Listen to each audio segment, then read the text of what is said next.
News 4 Jax starts right now with a breaking news alert. Raising their fists in defiance, protesters taunted white nationalist Richard Spencer as he spoke at the University of Florida. The protesters just actually screaming the whole time, shutting down what Richard Spencer has to say, is genuinely the most effective form of protest we can manage. Despite extreme tension in Gainesville all day, the protests have been mostly peaceful. Unlike Charlottesville, where back in August, Spencer led white nationalists in a march across the University of Virginia campus. We don't want your Nazi hate! Today, crowds of protesters gathered outside the Phillips Center in Gainesville, holding anti-Nazi signs and chanting, "Not in our town," while a small group of Spencer supporters also made their views known. Do you dislike people of color? Do you hate people of color? Of course not. That's ridiculous. This all unfolded as hundreds of law enforcement officers, even including police snipers, kept a watchful eye on the protests and arrested this man because he was carrying a gun.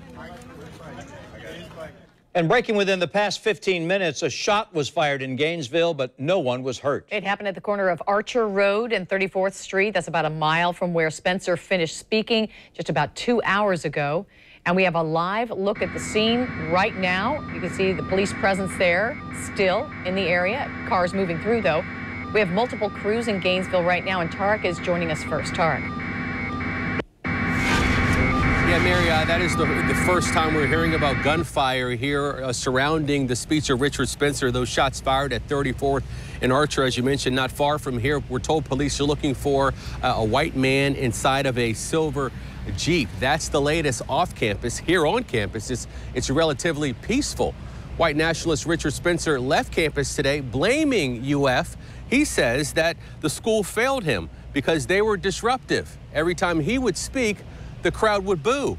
Well, here's what it looked like outside of Phillips Hall today, as Spencer supporters were outnumbered by protesters who called his views racist. There were some pretty tense moments. There were some heated arguments about the differences in opinion on race. We spoke with a student who doesn't agree with Spencer's views, but still believes that Spencer has the right to free speech.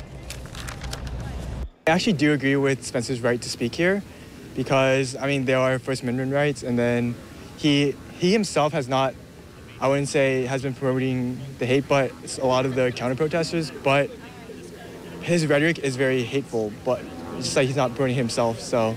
But I do not agree with, like, speech or anything, and then I do support the other side. We should be at home for our safety, but at the same time, we don't say anything and we don't approach the issue, then it's basically saying that his message is okay. And, like, it's completely not at all. Like, we should fight for our rights and say something about this issue.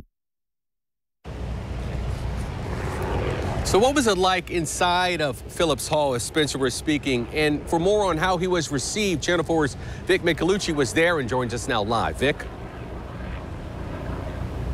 Well, Tarek, the Phillips Center appeared half full. Most of the people inside, besides the police officers and the members of the media, were against Richard Spencer and what he and his friends had to say on stage today. Spencer spoke for a little more than an hour and a half. He had 2 hours blocked out, and the entire time he had boos. The students were chanting. They were saying, "Go home, Richard Spencer. We don't want you here. Leave our city, leave our school." He asked to have a conversation. They said no. They said, "We're not listening to you. We don't care about you. We are blocking you out." That was their form of protesting. Now, I did see at least one student get pulled out by police officers for protesting against Richard Spencer and some of the alt-right supporters there. So in the front, there were 2 rows where we saw several, about 24 alt-right supporters for Richard Spencer. In the back was where the general public sat, most of them against his viewpoints. I just wanted to evaluate, and if he was as bad as everyone said he was, I would have made that decision for myself. However, everyone was extremely obnoxious, everyone was extremely rude. I came here and I could not even hear what he was saying. I wish I had earplugs. It's just, people have this horribly misconstrued idea of the First Amendment. Did his words hurt? Did they hurt you? No, not at all. Okay. It was, again, I don't want to make light of the situation, but it didn't bother me. You know, I just went in with a clear mind.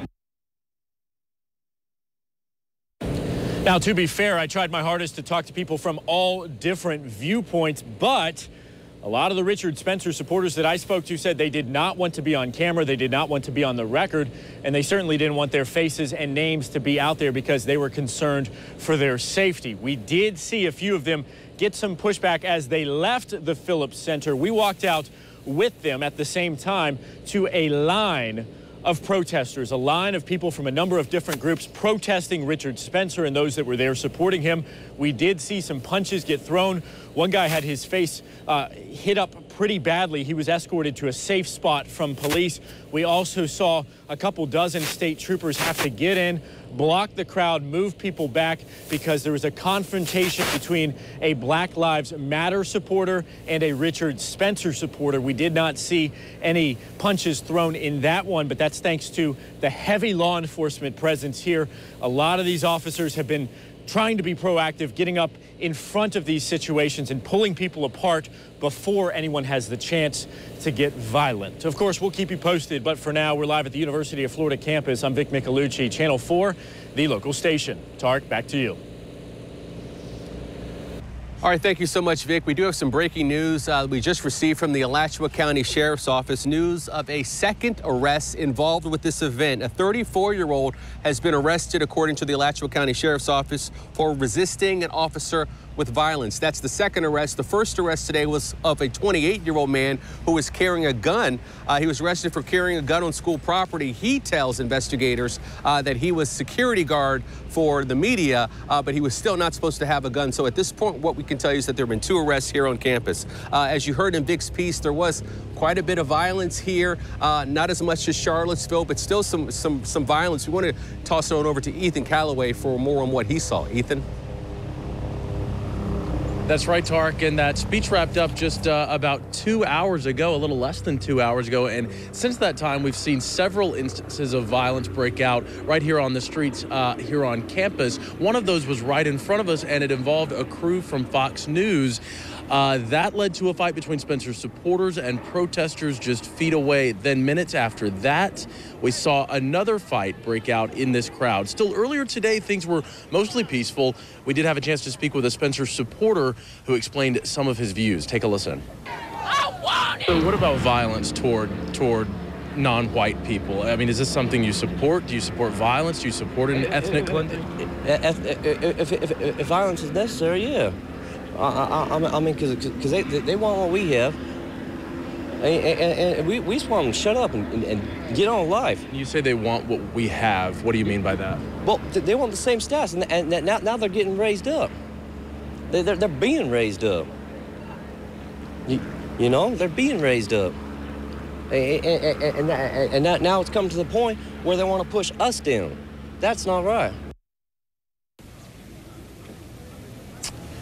Now, immediately after that interview, that man walked away and was stopped by police and searched. It is not clear if he was arrested or not. It didn't appear so, and it's still not clear why he was searched in the first place. Again, those people have cleared out at this point. We do have a law enforcement presence here behind us still, and things are slowly getting back to normal here on the campus of UF. For now, we are live. Ethan Calloway, Channel 4, the local station.